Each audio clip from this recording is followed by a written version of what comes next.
Diolch yn fawr.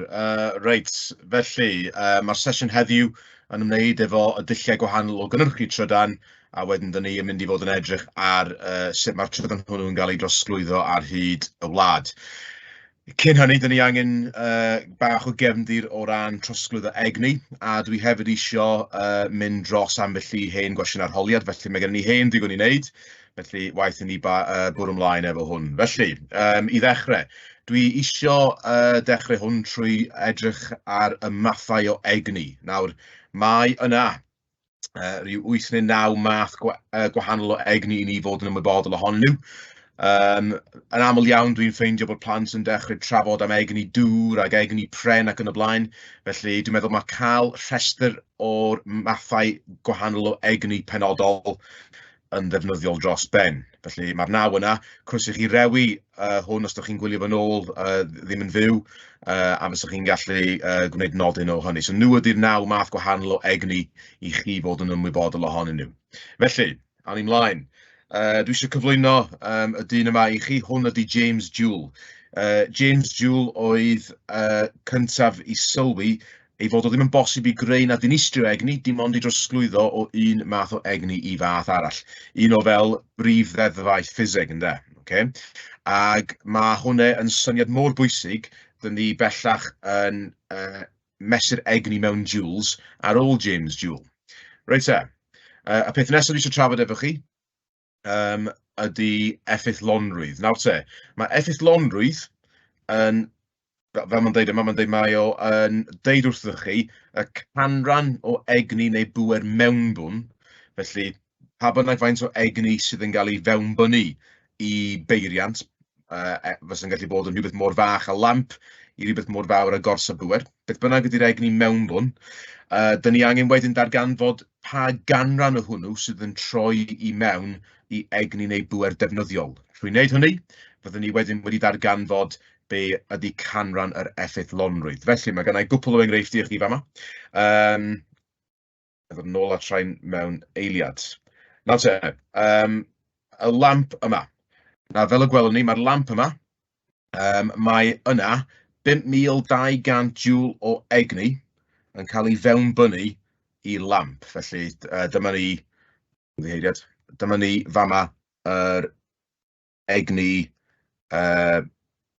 egni mewnbwn, sori. Okay, so mae 5200 joule o egni trydanol yn cael ei fewnbynnu i'r lamp. Mae'r lamp wedyn, dydy o ddim yn gallu creu egni na chwaith i ddinistrio, cwm ma'n neud ydy ei drosglwyddo o un math o egni i fath arall. Felly, os yna 5200 joule o egni'n cael ei fewnbynnu, yna mae'n rhaid bod yna gyfanswm o 5200 joule o egni hefyd yn cael ei allyrru. Nawr, os oes yna 1000 joule o egni, o'r egni trydanol wedi cael ei drosglwyddo gan y lamp yn egni golau, mae hwn yn golygu mae'n rhaid bod y gweddill yn 4200 joule, ac os ydych chi wedi bod yn digon anffodus i gyffwrdd lamp tra fod ymlaen, mae o'n eithriadol o boeth, sy'n awgrymu mae'r gweddill yr egni ydy egni gres. Okay, so felly byddwn ni roi gres i mewn i fanne. Felly, be dyn ni angen wneud rwan ydy mynd ati i gyfrifo be ydy effeithlonrwydd y lamp. Felly, cyn i ni wneud hynny, mae'n rhaid i ni benderfynu beth yw yr egni mewnbwn. Wel, yn amlwg mae hynny ydy'r egni mewnbwn, yr egni sydd yn cael ei roi i mewn i'r lamp. A wedyn yr egni defnyddiol, cofiwch bod lamp wedi cael ei ddyfeisio i ryddhau egni golau. Felly, hwn ydy yr egni defnyddiol. Okay, yr egni golau yn yr achlysur yma. Mae'r 4200 joule o res yn wastraff, felly dyna ni anwybyddu hynny. Felly, os ydym ni'n mynd yn ôl i'r hafaliad yn sydyn, dyn ni'n gallu gweld bod ni angen gwneud yr egni neu bŵer defnyddiol, rhannu gyda cyfanswm yr egni mewnbwn, a wedyn dyn ni angen cofio lluosi efo 100 ar y diwedd. Felly, efo'r enghraifft yma, be gawn ni ydy, gawn ni yr egni defnyddiol, sef 1000 joule, rhannu efo 5200 joule, lluosi efo 100. Felly, y swm fysych chi'n gwneud 1000, fysych chi wedyn yn rhannu hwnnw efo 5200 joule, fysych chi wedyn yn lluosi efo 100, a fysych chi yn cael, dwi'n meddwl, 19.23%. Mae hwn yn golygu dim ond 19%, neu jyst dros 19% o'r egni ydych chi'n mewnbynnu i'r lamp sydd yn dod allan fel egni defnyddiol. dydy hwnna ddim yn wych o bell ffordd. Felly, ymlaen â ni rwan i lampau lampau egni isel fel maen nhw'n cael eu galw. Dwi o'r barn dylai fod nhw'n cael eu alw yn lampau effeithlonrwydd uchel, oherwydd dyna ydyn nhw mewn gwirionedd. Felly, efo hwn, mae gennym ni y tro hwn, mae gennym ni 1200 joule o egni trydanol yn cael ei fewnbynnu, yn cael ei roi i mewn i'r lamp. Mae'r lamp yma mond yn troi 200 joule o'r egni hwnnw yn egni gres. Mae hwn yn golygu wrth gwrs mae'n rhaid bod y gweddill o'r 1200 joule, sef 1000 joule, yn egni golau. Felly, os dyn ni wedyn yn mynd ati i gyfrifo'r effeithlonrwydd, beth sy'n rhaid i ni wneud ydy ystyried yr egni defnyddiol eto. So, yr egni defnyddiol o tro hwn, wrth gwrs, ydy 1000 joule, oherwydd egni defnyddiol lamp ydy, wrth gwrs, egni golau. A wedyn yr egni mewnbwn y tro hwn ydy 1200 joule. Felly, os ydych chi yn gwneud y cyfrifiad fysa 1000, sef yr egni defnyddiol, rhannu efo'r egni mewnbwn, sef 1200, lluosi efo 100, ag yr ateb i hwnnw, os ydych chi'n gwirio fo ar gyfrifiannell, ydy just dros 83%. Sydd yn golygu bod yr ail lamp rwan yn llwyddo i drosglwyddo dros 80% o'i egni mewnbwn yn egni defnyddiol, sydd yn llawer gwell na'r lamp gynt. Nawr te, os ydych chi'n gwneud y papur haen uwch, mae yna ddisgwyl bod chi yn gallu aildrefnu hafaliadau. Felly, i wneud hynny, yn aml iawn, dyn ni'n defnyddio techneg y triongl. Felly, mae gennau triongl fama ar gyfer yr hafaliad effeithlonrwydd, a dyn ni'n gallu gweld, enghraifft, petai chi angen yr egni defnyddiol. Be fysych chi'n gwneud ydy, fysych chi i gael yr egni defnyddiol, mi fysych chi yn lluosi yr effeithlonrwydd efo'r egni mewnbwn. Ond mae'n un peth dyna rhaid i chi wneud efo'r fformula yma, rhywbeth i fod yn wyliadwrus amdano fo. Os ydych chi yn mynd i aildrefnu hwn, mae'n rhaid i'r effeithlonrwydd gael ei roi fel degolyn. Felly, petai'r effeithlonrwydd gan ei ddeud yn 80%, yna fysych chi'n rhoi 10.8 yn hytrach nag 80. Okay? Ac yn yr un modd, os fysych chi angen yr egni mewnbwn, da ni'n gallu gweld os ydych chi eisiau'r egni mewnbwn, mi fysych fo yr egni defnyddiol, rhannu efo yr effeithlonrwydd. Eto, mae'n rhaid i'r effeithlonrwydd hwnnw fod fel degolyn yn hytrach na fel canran. Okay?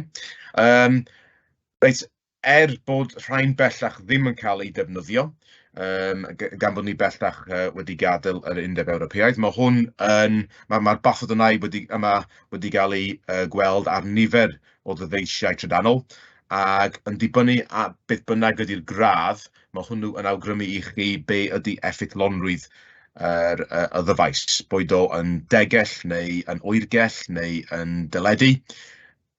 Yr uchaf ydy y gradd, neu yr agosach fyddi o tuag at A neu A+, fedrwch chi gael dwi yma.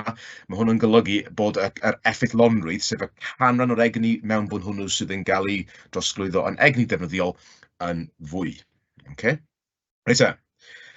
So mae'n ei bach o gefndir i chi fanna.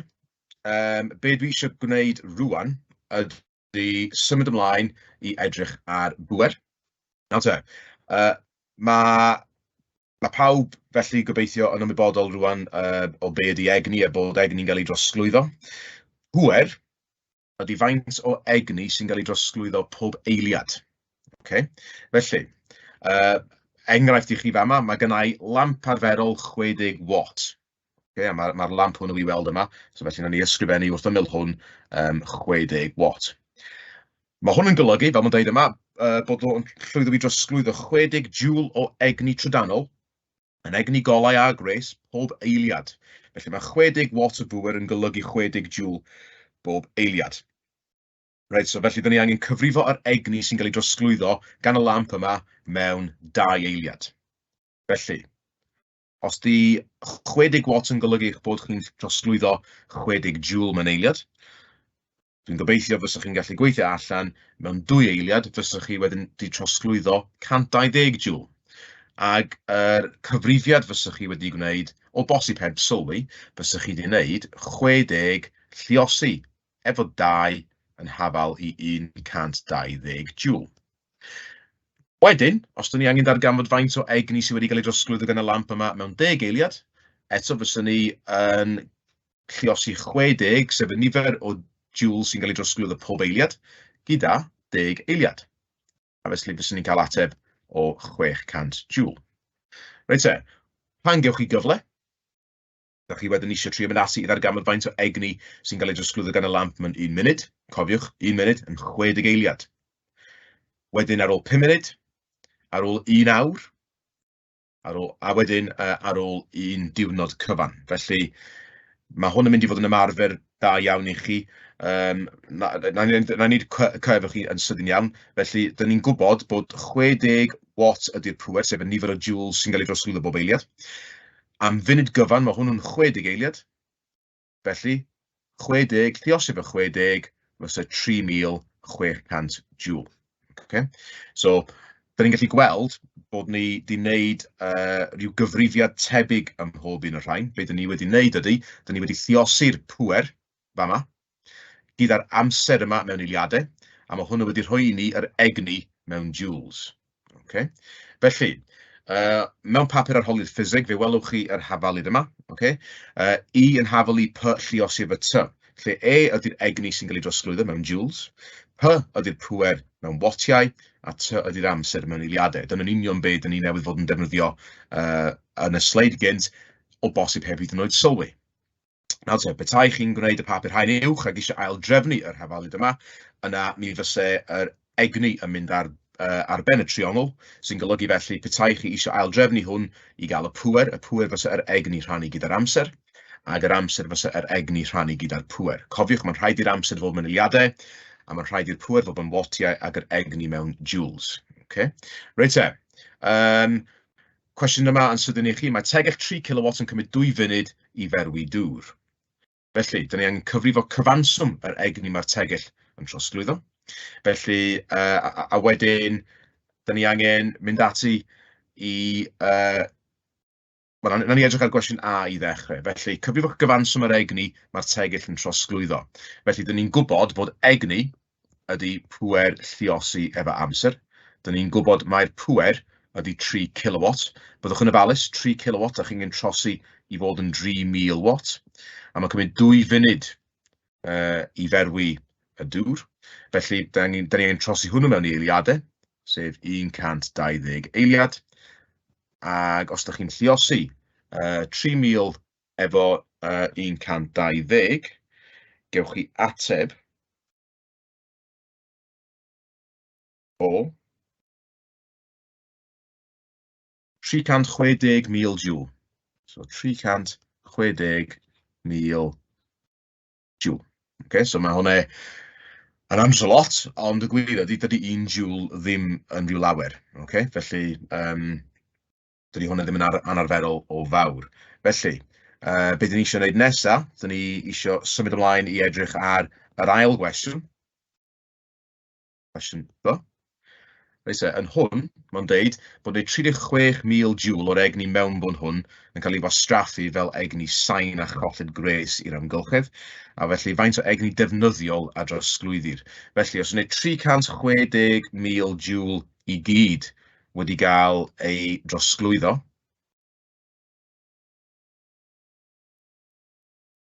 a dyn ni'n gwybod bod 36,000 joule o hwnnw wedi cael ei wastraffu, dyn ni'n tynnu 36,000 o hynny, a byddwn ni'n cael ateb o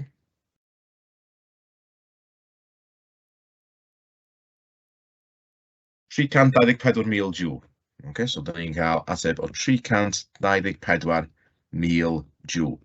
Sy'n golygu mai hynny ydy'r egni defnyddiol, sef y mewnbwn tynnu yr egni sydd wedi cael ei wastraffu. So felly, yr egni defnyddiol ydy 324,000 joule.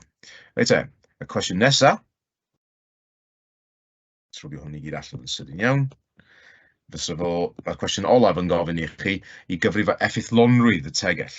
Cofiwch, effeithlonrwydd ydy canran yr egni sydd wedi cael ei fewnbynnu sydd wedi dod allan yn ddefnyddiol. Felly, yn yr achlysur yma, be fyswn ni'n gwneud ydy, fyswn ni'n gwneud yr egni defnyddiol, sef 324,000 joule, rhannu efo cyfanswm yr egni mewnbwn, sef 360,000 joule.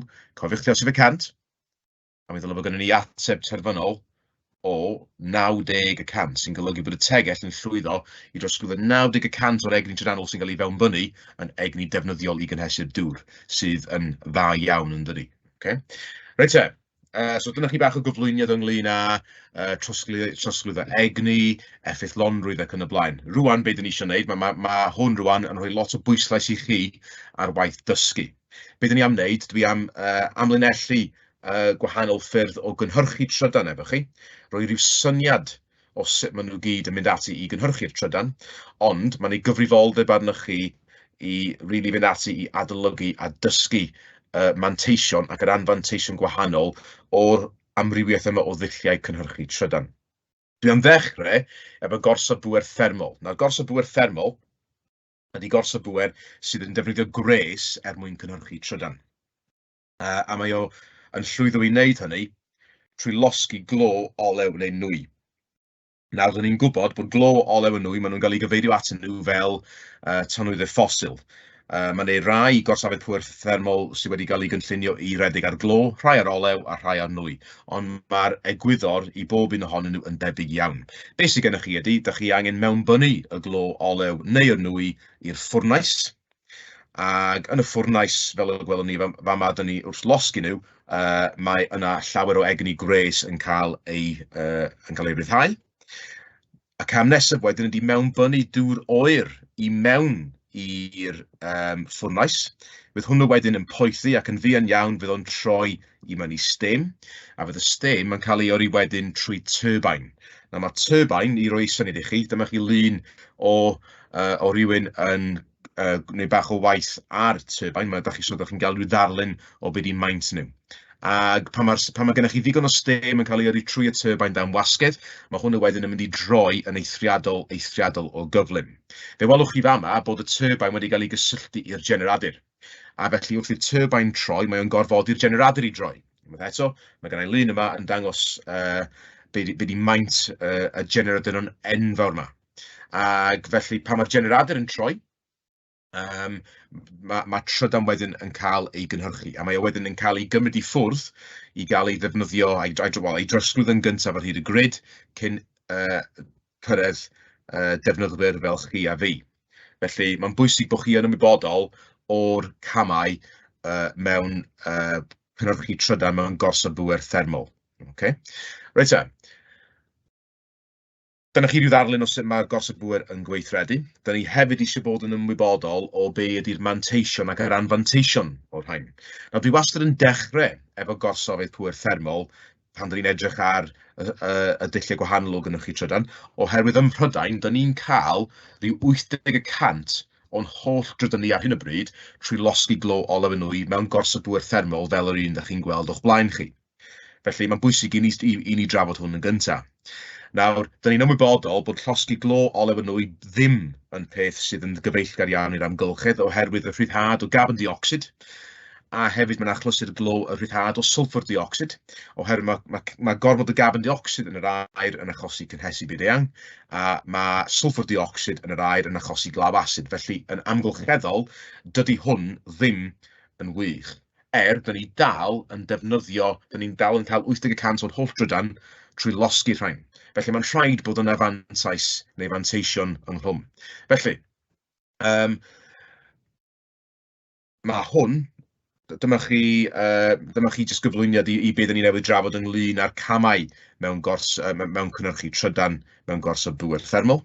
A wedyn, o ran trosglwyddo egni, gan fod ni wedi cyfeirio yn gynharach at trosglwyddo egni, mae'n bwysig i ni fod yn ymwybodol o be ydy y trosglwyddo egni sydd yn digwydd mewn gorsaf bŵer thermol. Felly, yn y tanwydd, dych chi'n dechrau ffwrdd efo, egni cemegol sy'n cael ei storio yn y tanwydd, bod hwnny'n glo olew neu nwy. Pan dych chi wedyn yn llosgi'r glo o'r olew neu'r nwy yn y ffwrnais, mae'r egni cemegol hwnnw yn troi yn egni gres. Mae'r turbine wedyn yn cymryd yr egni gres yna ac mae o'n troi'n gyflym iawn, felly mae gennych chi drosglwyddo o egni gres yn egni kinetig. A wedyn mae'r egni kinetig yn cael ei drosglwyddo draw i'r generadur, a mae'r generadur yn cymryd yr egni kinetig hwnnw ac yn ei droio yn y pen draw i egni trydanol. A hwnnw ydy yr egni defnyddiol, dyma dyn ni angen allan o'r orsaf bŵer, ynde? oherwydd dyna pam bod yr orsaf bŵer wedi cael ei adeiladu. So mae gennym ni egni cemegol fel yr egni mewnbwn i orsaf bŵer thermol, a mae gennym ni egni trydanol fel yr egni allbwn defnyddiol. Yn y cyfamser, ym mhob un o'r camau yma, mae yna llawer o egni'n cael ei wastraffu fel egni gwres. Ond dwi'n gobeithio edrych ar enghraifft o hwnnw efo chi yn nes ymlaen. Reit te, ble i adeiladu pwerdi? Wel, mae'n bwysig bod chi'n ymwybodol bod chi'n adeiladu pwerdi wrth ymyl ffyrdd mawr, fel bod y glo o'r olew neu'r nwy yn gallu cyrraedd yn hawdd iawn, bod hynny ar tren neu ar gefn lori, a bod chi hefyd angen adeiladu pwerdi wrth ymyl afon neillyn, fel bod y stem sydd yn dod o'r turbine ar ôl i stem gael ei yrru trwy'r turbine, bod y stem wedyn yn cael y cyfle i oeri a'i gyddwyso yn ôl i mewn i ddŵr, fel bod yn gallu mynd trwy'r broses unwaith eto. Reit te, be di manteision gorsaf bŵer thermol neu pwerdi thermol? Wel, dyn ni'n ymwybodol beth yw'r anfanteision, so gan ni rwan edrych ar y manteision. So maen nhw'n cyflenwi llawer o egni, maen nhw'n bwysig, a gallu rheoli pryd a faint o drydan sy'n cael ei gynhyrchu mwyn cwrdd efo'r galw am drydan. Mae'n ein nifer o ffynonellau fel y gwelwn ni cyn bo hir sydd yn dibynnu ar pa fath o dywydd neu ar amodau eraill sydd tu hwnt i reolaeth ni. Ond dyn ni yn gallu rheoli faint o drydan sy'n cael ei gynhyrchu ar unrhyw adeg gan o orsaf bŵer thermol sy'n llosgi glo olew yn nwy. Mae'r ffaith bod ni'n gallu rheoli o, a dyn ni bod o hefyd yn rhyddhau llawer iawn o egni, am y ddau reswm yna, ac y ddau reswm yna yn unig, dyna pam bod rhain mor boblogaidd, a dyna pam bod ni hyd yn oed rwan yn cael rhyw 80% o'n holl drydan trwy losgi glo olew yn nwy. Reit te, yr anfanteision fel dwi wedi trafod eisoes, mae tywydd y ffosil yn anadnewyddadwy, non-renewable. Ar ôl i chi losgi darn o glo olew neu nwy, ni allwch chi ddefnyddio eto. Felly, yn raddol, mae cyflenwad ni o'r glo olew yn nwy ar y ddaear yn lleihau. Mae o hefyd yn rhyddhau carbon dioxide sy'n achosi cynhesu byd eang, a mae o hefyd yn rhyddhau sulfur dioxide sy'n achosi glaw acid. So felly, o ran yr amgylchedd, mae hwn yn bell o fod yn delfrydol. Reit te, dyn ni rwan eisiau symud ymlaen i edrych ar y ffynonellau egni amgen, the alternatives, oherwydd dyn ni ddim yn gallu parhau i ddefnyddio glo olew yn nwy i gynhyrchu trydan yn yr un modd ydyn ni'n gwneud ar hyn o bryd. Felly, be ydy y ffynonellau egni amgen? Wel, mae'n rhyw 7 o rhain rhaid i chi fod yn ymwybodol ohonyn nhw. Yr un gyntaf ydy gorsaf bŵer niwclear. Nawr, mae gorsaf bŵer niwclear, mae gennau lun yma fel y gwelwch chi ar y sgrin. Mae hwn, dwi'n gobeithio bod chi'n gweld, yn edrych yn debyg iawn i gorsaf bŵer sy'n llosgi glo olew neu nwy. Y gwahaniaeth ydy, ar yr ochr fama, mae gennych chi rhywbeth sy'n cael ei alw yn adweithydd niwclear, yn Saesneg nuclear reactor. Dydy hwnna ddim yn llosgi dim byd, ond mae o'n trin uranium neu plutonium mewn ffordd arbennig iawn sy'n golygu bod yna andros o lot o egni gres yn cael ei ryddhau. Yn yr un modd wedyn, dyn ni'n pwmpio dŵr oer i fewn. Mi fydd gres yn yr adweithydd niwclear wedyn yn troi'r dŵr i mewn i stem. Fydd y stem yn cael ei yrru trwy turbine, fydd y turbine yn troi, fydd hwnna wedyn yn troi generadur, a fyddwn ni'n cynhyrchu trydan. Felly, tebyg iawn mewn y gwyddor i orsaf bŵer sy'n llosgi glo olew neu nwy. Nawr te, mae yna ambell i orsaf bŵer niwclear yn sicr dwi'n ymwybodol o un yn Ogledd Cymru mewn lle ar enw Trawsfynydd. Dyma chi lun o orsaf bŵer Trawsfynydd sydd heb fod yn cynhyrchu trydan ers y flwyddyn 1990. Okay? Gan bod rhain yn cynnwys llawer iawn o ddeunydd yn bylydrol, dydy o ddim yn bosib i daro'r adeilad i lawr, oherwydd mae'n ei dal cynnwys yn bylydrol y tu fewn iddo fo. Mae hwnna wedyn yn codi'r cwestiwn ynglyn â be di manteision ac anfanteision niwclear. Felly, un arall dyma chi lun, dyma chi cliw ynglyn â un o'r digwyddiadau neu trychinebau niwclear mwyaf erioed yn Chernobyl yn 1986. Nathon nhw ddeud yn syth ar ôl y digwyddiad, mai dyma oedd y lle mwyaf peryglus i fod unrhyw le ar y ddaear. Bellach, maen nhw wedi adeiladu pod enfawr dros yr adweithydd niwclear, ond y gwir ydy fydd yr ardal o gwmpas Chernobyl yn rhy beryglus i fynd yn ôl i fyw am filoedd o flynyddoedd. Reit te, felly, y manteision pŵer niwclear.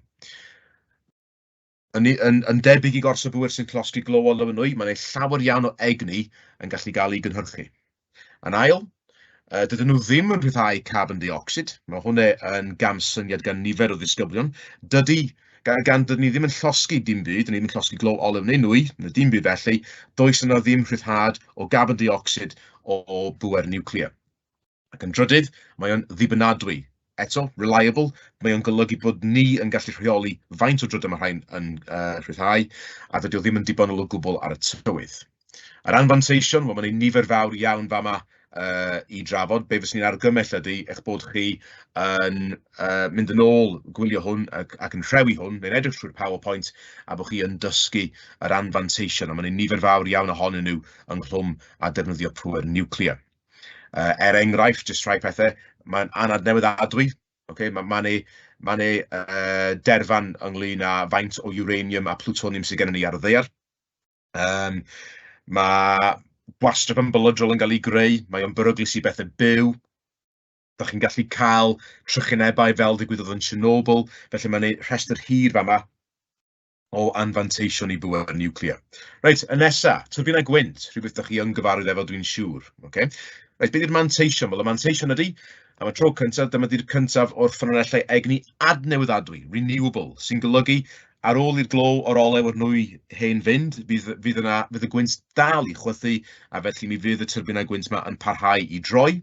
Ac wrth nhw droi rownd, be fydd yn digwydd ydy, maen nhw'n troi turbine, a generadur, yng nghefn y turbine, a wedyn mae hwnnw'n cynhyrchu trydan, a mae'r trydan yna wedyn yn mynd lawr y polyn yma ac yn cael ei gymryd i ffwrdd.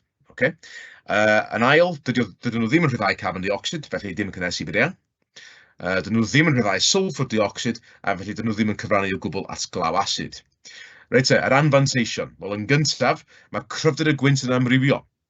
Dyn ni ddim yn gwybod yn union faint o drydan mae rhain yn mynd i gynhyrchu ar unrhyw adeg o'r dydd, ac felly maen nhw yn cael ei ystyried i fod yn annibynnadwy, unreliable. Maen nhw'n difeth golygfedd. Mae angen llawer iawn o rhain. Yn dibynnu ar ei maint nhw, dyn ni'n edrych unrhyw beth rhwng 2 a 3,000 o dyrbinau gwynt i gynhyrchu'r un faint o drydan ac un gors o bŵer glo olew nwy neu niwclear. Okay? Felly, pwysig bod chi yn ymwybodol o'r manteision ac yr anfanteision sydd yn hlwm â turbinau gwynt. Okay?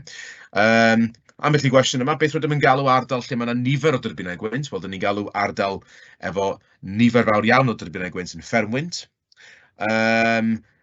Pam bod un turbine gwynt yn gynhyrchu llai o drydan nag un gos o bŵer thermol? Am y rheswm syml, mae'r generaduron yn llawer llai. A wedyn, dyn ni eisiau ystyried hefyd, ble mae ffermydd gwynt yn cael ei lleoli? Wel, maen nhw wastad yn cael ei lleoli mewn ardaloedd mynyddig ar y tir neu allan ar yr arfordir.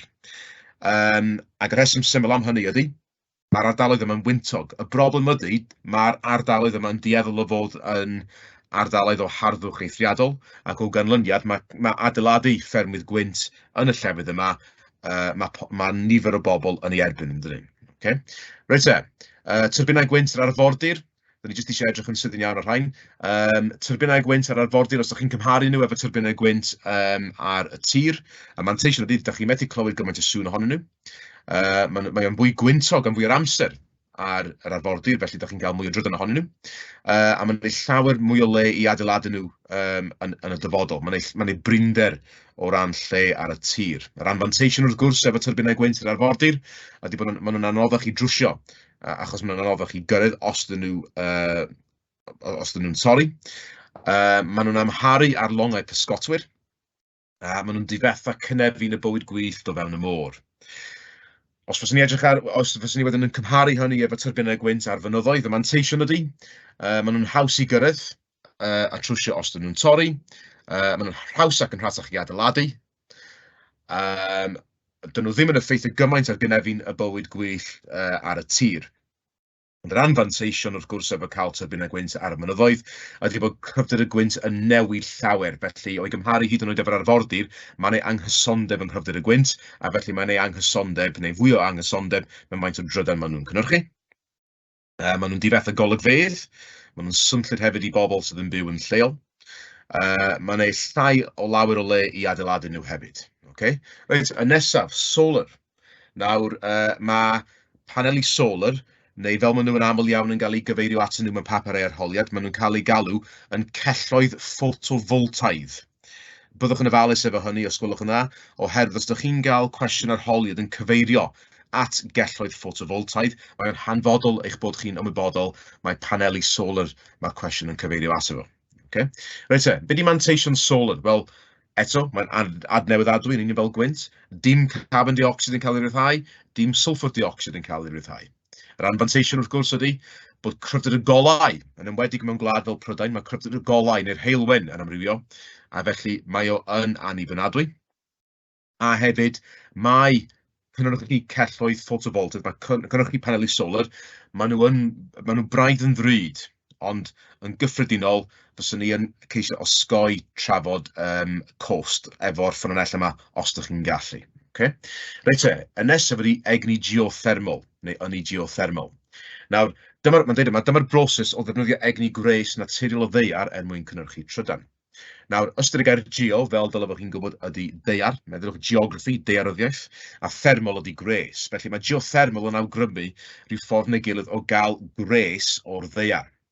Nawr be sydd gen ni fama, mae hwn yn llun dwi wedi tynnu allan o hen bapur arholiad. Be sydd gen ni fama ydy, mae gen ni dŵr oer yn cael ei pwmpio lawr o wyneb y ddeiar i lawr i'r creigiau poeth. Nawr, y creigiau poeth, dyma fyse, os ydych chi'n digio'n ddwfn i gramen y ddeiar a yn dod yn agos iawn i'r fantell, mi fydd tymheredd y creigiau lawr fanau rhyw 150 gradd Celsius.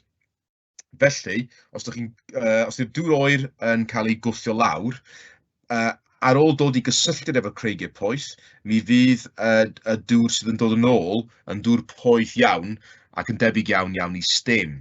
Fydd y stem wedyn yn cael ei gyrru fama trwy turbine. Fydd y turbine wedyn yn troelli generadur a fyddwn ni'n cynhyrchu trydan. Sylwch, yn y broses yma, dyn ni heb losgi unrhyw beth, felly does yna ddim carbon dioxide yn cael ei ryddhau. Hefyd, dyn ni heb ddefnyddio unrhyw danwydd niwclear, felly mae o yn gymharol diniwed. Y gwir ydy, mae'r dull yma o gynhyrchu trydan yn wych. Rhyn iawn, oes yna unrhyw anfanteision i hwn. Y broblem ydy, mewn y mwyafrif o ledled y byd, mae'r cramen yn llawer rhy trwchus i allu drilio mor ddwfn i'r ddeiar. Felly, un gwlad lle maen nhw'n digon ffodus i gael cramen digon tenau, sef gwlad yr Ia, gan fod nhw yn gallu adeiladu gorsafedd pŵer geothermal fel yr un yma yn gwlad yr Ia, dyma ydy'r unig ddull o gynhyrchu trydan maen nhw angen, oherwydd heblaw am y ffaith bod y cramen yn y mwyafrif o lefydd yn rhy trwchus, does yna ddim anfanteision eraill i geothermal. Felly, jyst i grynhoi, manteision geothermal mae'n adnewyddadwy, dim CO2, dim SO2, felly dyn nhw ddim, maen nhw'n gyfeillgar i'r amgylchedd, ond dyn nhw ddim yn achosi cynhesu buddian na chwaith glaw asid. A gan fod y ddeiar yn parhau i fod yn boeth yn ei ganol neu o dan y cramen, dydy'r trydan mae rhain yn cynhyrchu ddim yn dibynnu ar y tywydd. Felly mae'n cael ei ystyried i fod yn ffynhonnell ddibynadwy o drydan. Yr anfantais, dim ond un anfantais fel dwi wedi dweud, mae'r cramen y ddeiar yn y mwyafrif o lefydd mor drwchus fel ei fod yn amhosib i ddrilio yn digon dwfn i gyrraedd y gres. Fel arall, does yna ddim anfanteision i egni geothermal. Reit, biodynwyddau. Ystyr y gair bio, pethau byw, planhigion yn yr achlysur yma wrth gwrs ynde. So, dyma'r broses o losgi coed a planhigion mwyn cynhyrchu trydan. Mewn pob ffordd arall, mae hyn yn debyg i losgi tanwydd y ffosil mewn pŵer dithermal. So, beth dyn ni'n neud ydy, dyn ni yn llosgi, peth cyntaf dyn ni'n neud, dyn ni'n torri coed wig i lawr, dyn ni wedyn yn creu sglodion o bren efo y boncyffion o bren, a wedyn bydd rhain yn cael ei llosgi mewn gors y bwer yn union fel mae glo olew yn nwy yn cael ei wneud. So, dyn ni wedyn yn troi dŵr yn stem yn troelli'r turbine, y turbine yn troi'r generadur, a wedyn dyn ni'n cynhyrchu ein trydan ynddo. Reit mae yna gwpl o bethau rhaid i ni ystyried efo hwn do. A peth gyntaf ydy, mae o'n hawdd iawn i feddwl bod datgoedwigo a wedyn llosgi coed yn niweidiol iawn i'r amgylchedd. Ac i raddau, mae o. Fodd bynnag, os ydych chi yn llosgi coed, wrth gwrs mi fydd yna ryddhad o carbon dioxid i'r aer. Fodd bynnag, bydd coed eraill yn tyfu, ac wrth tyfu, fydden nhw yn cyflawni'r broses photosynthesis, ac felly mae'r broses hwnnw wrth gwrs yn amsugno carbon dioxid yn ôl i fewn. Felly mae cynnyrch net carbon dioxid bioadonwyddau yn 0. Felly, overall fel petai, dyn nhw ddim yn cyfrannu at effaith cynhesu byd-eang ac yr effaith tŷ gwydr. Mae hwnna'n cymharu wrth gwrs efo llosgi global efo nhw, lle ydych chi yn llosgi'r y tanwydd ffosil, mae neu ryddhad o'r carbon dioxid i'r aer, ond does na ddim modd wedyn o amsugno hwnnw yn ôl o'r atmosffer. Felly, o ran crynodi'r carbon dioxid yn yr aer, mae bioadonwyddau, dyn nhw ddim yn mynd i achosi unrhyw niwed. Rhywbeth arall i ystyried ydy, os ydych chi'n llosgi darn o bren, mae o'n troi wrth gwrs i mewn i lludw, mewn i ash, a fyddo yn amhosib i ddefnyddio eto i losgi mwyn cynhyrchu trydan. Fodd bynnag, beth dyn ni'n neud ydy, dyn ni yn cyflawni rhyw system sy'n cael ei alw'n gylched cnydau. Felly, beth sydd gennych chi ydy, fama ar y dde, mae gennych chi nifer o goed sydd yn llawn maint, a mae rhain ar fi'n gael ei torri i lawr i'w gael ei llosgi. Ond beth ni efo wedyn, mae gennym ni nifer o goed fama sydd yn goed hanner maint. Maen nhw'n goed gweddol ifanc. Nawr, erbyn i ni dorri'r coed i gyd lawr yn yr ardal yma, mi fydd y coed yma wedi tyfu i'w llawn maint. Felly, allwn ni fynd ati i dorri'r rhain lawr. So, dyn ni'n symud o un ardal draw i'r nesaf. Wedyn beth ni'n neud ydy, wedi i ni torri rhain i gyd i lawr, mi fydd y coed sydd newydd gael ei tyfu fama wedi tyfu i'w llawn maint. Maen nhw'n ar hyn o bryd mond wedi cael eu plannu, ond ymhen rhyw 30 neu 40 o flynyddoedd fydd rhain wedi tyfu i'w llawn maint. Felly, beth ni'n neud ydy, ni'n symud o un coedwig draw i'r nesaf, a wedyn ni'n mynd draw i'r nesaf. Oni bai bod ni'n cofio ailblannu coed yn y goedwig yma, mi fydd yna wastad gyflenwad o goed ar gael i losgi, a felly fedrwn ni ystyried bioadonwyddau i fod yn adnewyddadwy, renewable, ynde. Okay? Felly, manteision bioadonwyddau, mae'n adnewyddadwy. Mae cynnyrch net carbon dioxid yn 0, am yr rhesymau dyn ni newydd weld, a maen nhw yn ddibynadwy, eto oherwydd wrth losgi coed, di o ddim yn dibynnu ar y tywydd.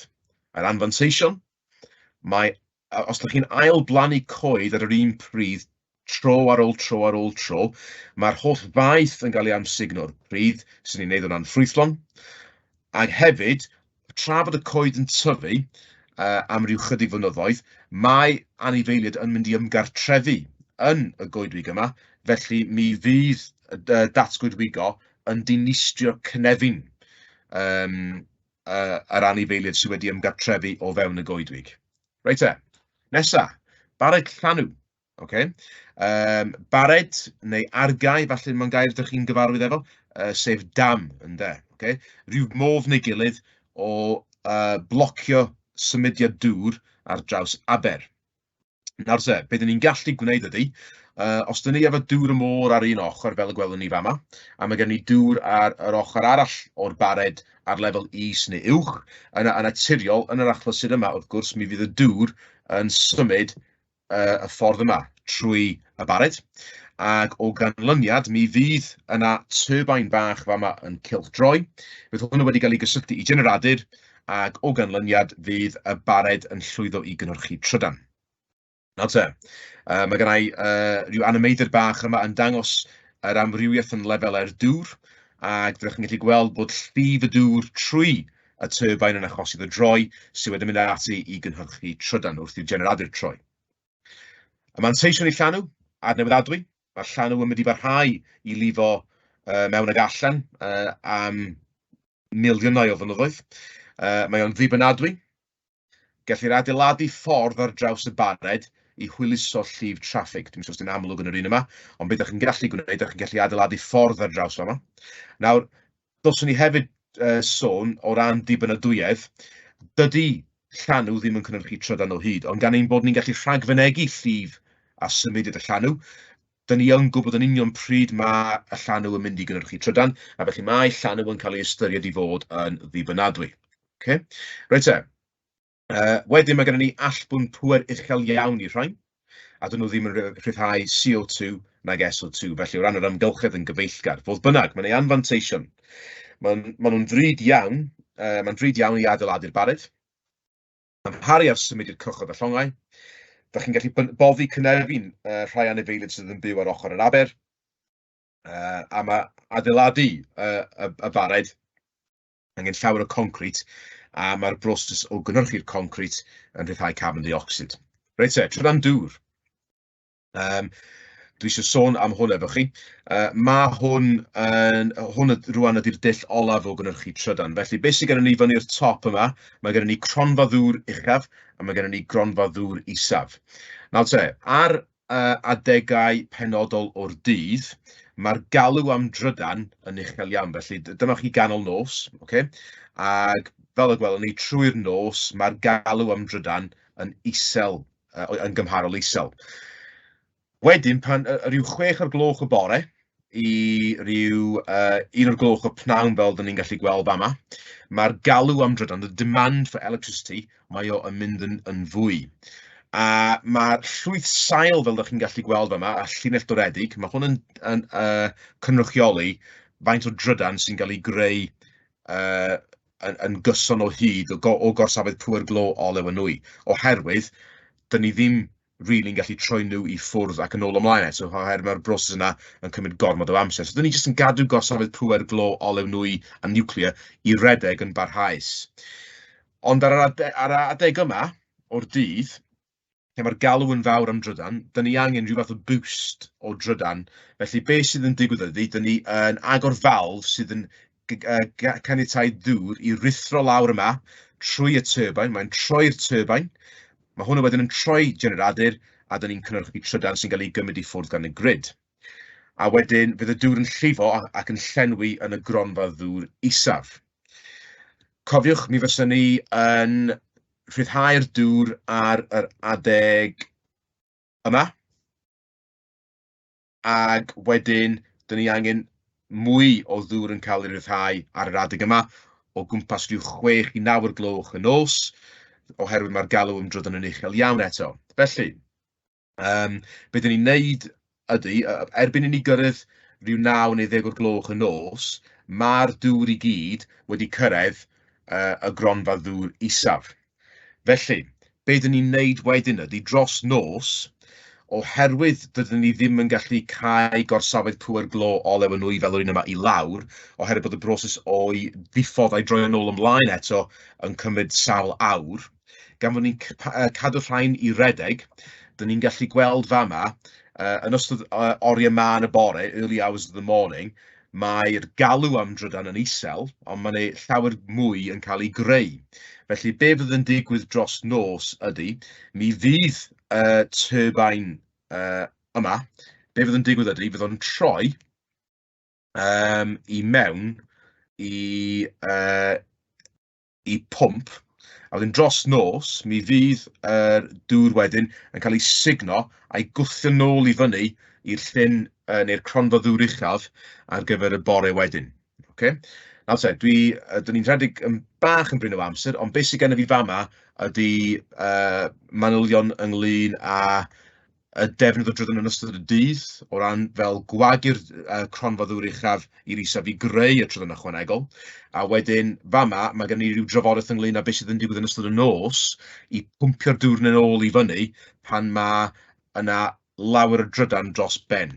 So felly, y peth pwysig i gofio am trydan dŵr ydy ei fod o dim ond yn creu trydan pan dyn ni wir ei angen o, a mae o mond yn defnyddio'r trydan yn ystod ar oriau ma yn y bore, lle mae'n llawer gormod o drydan dros ben. Nawr te, y mantais, y bryd mantais o trydan dŵr ydy, ei fod yn gallu dechrau fyny a cynhyrchu trydan yn gyflym iawn, mewn mater o eiliadau. Yr anfanteision ydy bod yna chydig iawn o ardaloedd sydd yn addas i'w adeiladu, am y rheswm ydych chi angen mynydd efo rhyw fath o 2 llyn neu 2 gronfa ddŵr, un yn is neu'n uwch na'r llall. Ac hefyd mae y tuedd ydy bod chi angen boddi llawer o dir i greu y cronfeydd dŵr yma. Reit be dwi'n argymell i chi'n neud pan ydych chi'n adolygu ydy creu tabl yn debyg i'r un sydd ar y sleid yma. A be fysach chi'n gallu gwneud, fysach chi'n gallu trafod a rhestru lawr yr holl fanteision i'r dulliau gwahanol yma o gynhyrchu trydan, ac yr anfanteision i bob un ohonyn nhw. Ac os ydych chi efo nhw gyd ar un tudalen o'ch blaen chi, mae hwn wedyn yn mynd i hwyluso y broses adolygu. Reit te. Jyst i ddangos i chi rhai o'r cwestiynau arholi sydd wedi bod dros y blynyddoedd diwetha, mae'n gofyn yma, disgrifiwch y manteision a'r anfanteision o gynhyrchu trydan gan ddefnyddio glo, tamwydd niwclear a gwyn. So os byswch chi'n rhoi paragraff cryno yn amlinellu manteision ac anfanteision glo a niwclear a wedyn gwynt, y tebogrwydd ydy fyswch chi yn llwyddo i gael 6 marc allan o 6. Okay.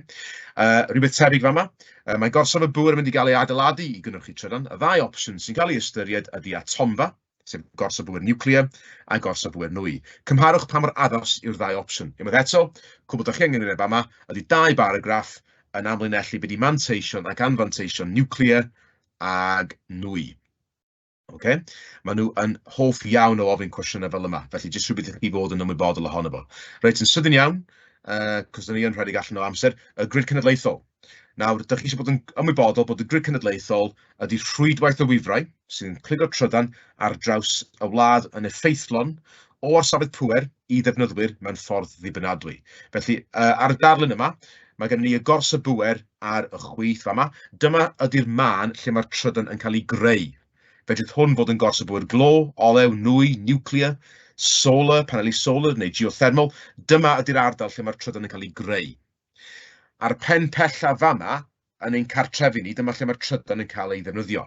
Mae pob peth rhwng y ddau gylch glas yma, dyna ydy y grid cenedlaethol. Y grid cenedlaethol sydd yn gyfrifol am drosglwyddo'r trydan o lle mae'n cael ei greu i lle mae'n cael ei ddefnyddio. A hwnnw'n digwydd mewn modd effeithlon a dibynadwy.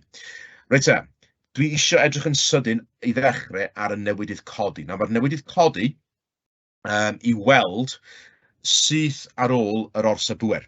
A job y newidydd codi, neu rôl y newidydd codi ydy codi'r foltedd. Mae'r trydan wedyn yn cael ei drosglwyddo ar hyd y gwifrau am filltiroedd maith a'r foltedd uchel iawn, a wedyn yn fuan cyn i'r trydan cael ei ddosbarthu i'ch cartrefi chi, reit ar ben arall y grid, mae'r trydan yn cael ei roi trwy newidydd gostwng, sydd yn gostwng y foltedd. Nawr, y cwestiwn mae disgyblion yn aml yn gofyn i fi ydy, beth yw'r pwrpas o godi'r foltedd yn y newidydd codi, dim ond wedyn i'w ostwng eto yn y newidydd gostwng. Cwestiwn digon da, a mae o'n un rhan rhaid i chi fod yn ymwybodol ohono fo. Felly, yn sydyn iawn, os ydych chi efo gwifren sydd efo cerrynt uchel, mi fydd o yn rhyddhau llawer o egni gwres. Os di foltedd uchel mewn darn o wifren, fyswch chi'n gallu gael sioc trydanol. A fel dyn ni newydd trafod, gan ein bod ni yn cadw gorsafedd pŵer i redeg, mae pŵer gorsafedd pŵer i bob pwrpas yn aros yn gyson. Okay? Felly, os dyn ni'n ystyried y 3 peth yna, jyst yn sydyn iawn, dyma chi hafaliad o gynharach yn blwyddyn 10, so pŵer trydanol ydy foltedd lluosi fe cerrynt. A beth dyn ni'n neud ydy, dyn ni jyst yn ystyried pa rifau sy'n gallu lluosi i wneud cant. So os dyn ni'n ystyried, jyst mwyn, sy'n defnyddio'r rhif cant am hwylystod, gan fod y pŵer yn aros yn gyson ar 100, fel mae o'n neud, dyn ni'n gallu gweld fama, os dyn ni'n cynyddu'r foltedd, dyn ni'n gallu gweld bod y cerrynt gorfod lleihau. Felly, os dyn ni yn cynyddu'r foltedd yn y newidydd codi, mae'n golygu bod y cerrynt yn mynd i leihau. Felly, beth sydd gennym ni ydy, mae gennym ni y foltedd yn mynd i fyny, a felly mae'r cerrynt, cofiwch dyn ni'n defnyddio i gynrychioli cerrynt, yn aml iawn, yn lleihau. A mae'n hanfodol bod y cerrynt yn llai ar hyd y gwifrau, fel bod nhw ddim yn mynd mor boeth. Mae hwn yn golygu wedyn bod y gwifrau sy'n cario'r trydan ar draws y wlad, dyn nhw ddim yn rhyddhau llawer iawn o egni gwres. Felly, i grynhoi, mae'r newidydd codi, mae'n codi'r foltedd i ostwng y cerrynt, fel bod y llai o drydan yn cael ei wastraffu fel gwres ar hyd gwifrau y grid cenedlaethol. Nawr te, Dyn ni angen dod efo'r foltedd neu lawr yn y newidydd gostwng. Dyna pan ma'n cael yr enw newidydd gostwng. Dyn ni angen gostwng y foltedd fel bod o yn gostwng i lefel ddiogel, fel bod o'n gallu cael ei ddefnyddio, fel bod y trydan yn gallu cael ei ddefnyddio yn ein cartrefi. Okay? Felly, os dwi yn sydyn iawn yn mynd i y sleid yma, dwi wedi sôn fama bod y newidydd codi'r foltedd yn mwyn gostwng y cerrynt, fel bod llai o golled egni trydanol fel gres ar hyd y gwifrau, a mae hwn yn gwneud y grid yn fwy effeithlon. Mae'r grid fel mae pethau'n sefyll efo effeithlonrwydd o ryw 92%, sy'n golygu dim ond 8% o'r holl drydan sy'n cael ei drosglwyddo ar ei draws sy'n cael ei wastraffu fel egni gres, sydd yn ardderchog i fod yn onest. Okay? A wedyn newydd gostwng, dyn ni wedi dweud bod dyn ni'n gostwng y foltedd er mwyn sicrhau bod y trydan yn fwy diogel i ddefnyddwyr. Reit, un peth ar ôl i drafod. Be dwi'n dangos fama ydy, dwi'n dangos y system rhwydwaith sy'n dangos bod ni yn cydgysylltu nifer o orsafedd pŵer efo nifer o ardaloedd. A mae hwnna efo i fanteision. Beth ni eisiau edrych arno fo reit i orffen rwan ydy sut ni'n gwneud y grid cenedlaethol yn fwy dibynadwy. Nawr te, i wneud y grid yn dibynadwy, be mae hwn yn golygu ydy bod ni yn osgoi cael toriadau pŵer, power cuts. Pa fecynweithiau neu pa strategaethau mae'r grid cenedlaethol yn defnyddio i sicrhau bod ni prin iawn yn cael unrhyw doriadau pŵer. Felly, y peth gyntaf ydy, mae'r system rhwydwaith fel fi newydd ddangos i chi, mae'n golygu bod yna wastad gorsaf bŵer wrth gefn os ydy un yn methu. So, enghraifft, os ydy'r gorsaf bŵer un ma gorfod cael ei gloi lawr am babon y greswm, yna fos y gorsaf bŵer 2 yn gallu bwydo trydan i fwy nag un ardal yr unwaith. Mae hwnna, wrth gwrs, yn mynd i osgoi toriadau pŵer. Yn ail, gallwch fewnforio trydan o orsafedd pŵer mewn gwledydd fel Ffrainc ac yr Iseldiroedd. Os oes neu galw mawr am drydan yn Prydain, dyn ni'n gallu benthyg rhywfaint o drydan o wledydd agos fel Ffrainc ac yr Iseldiroedd. A fel dyn ni wedi trafod yn gynharach, os oes neu gynnydd mawr iawn yn y demand yn y galw am drydan, yn anusgwyl, a dyn ni eisiau rhywbeth i ddechrau cynhyrchu trydan yn gyflym, yna dyn ni'n gallu defnyddio trydan dŵr, sef yr un lle dyn ni'n rhyddhau dŵr o'r cronfa ddŵr uchaf i lawr i'r isaf, fel bod ni'n gallu cynhyrchu trydan yn gyflym iawn. Dyna ydy y 3 peth sydd yn llwyddo i wneud y grid cenedlaethol yn fwy dibynadwy. Okay? Mae gennau lun yma jyst yn dangos i chi rhai o'r gwifrau'r grid sydd wedi cael ei gysylltu efo Prydain a lle dyn ni'n gallu mewnforio trydan yn ôl yr angen. A jyst i orffen, disgrifiwch y prosesau sy'n gysylltiedig efo cynhyrchu trydan mewn gorsaf bŵer sy'n llosgi nwy, ac esboniwch sut mae'r trydan hwn yn cael ei gyflenwi i ddefnyddwyr yn effeithlon ac yn ddiogel trwy'r grid. So mae'n 2 ran i hwn. Yn gyntaf, ydych chi'n disgrifio'r prosesau sy'n gysylltiedig efo cynhyrchu trydan mewn gorsaf bŵer sy'n llosgi nwy. So ydych chi eisiau trafod bod y nwy yn cael ei losgi, bod hwnna wedyn yn troi dŵr i mewn i stem. Mae'r stem wedyn yn mynd i droill i'r turbine. Mae'r turbine yn troi'r generadur a dyn ni'n cynhyrchu trydan yn debyg iawn, wel yn union fel nathon ni weld ar ddechrau y cyflwyniad heddiw. A wedyn, dyn ni angen esbonio sut mae'r trydan hwn yn cael ei gyflenwi i ddefnyddwyr yn effeithlon ac yn ddiogel. Wel, dyn ni angen bod yn gwybod beth sydd yn cynyddu effeithlonrwydd y grid cenedlaethol ydy'r ffaith bod ni'n defnyddio newidydd codi, sy'n codi'r foltedd, sy'n wedyn yn gostwng y cerrynt, fel bod llai o'r trydan yna ar hyd y gwifrau yn cael ei wastraffu fel gres. Mae o'n cael ei wneud yn ddiogel, mae'r trydan yn cael ei wneud yn ddiogel i ddefnyddwyr fel chi a fi, trwy ostwng y foltedd mewn newidydd yn gostwng. A mae hwnna yn rhyw amlinelled i chi o sut fyswch chi'n mynd ati i ateb cwestiwn fel hwnna. Okay? Gai ddiolch yn fawr i chi am wrando.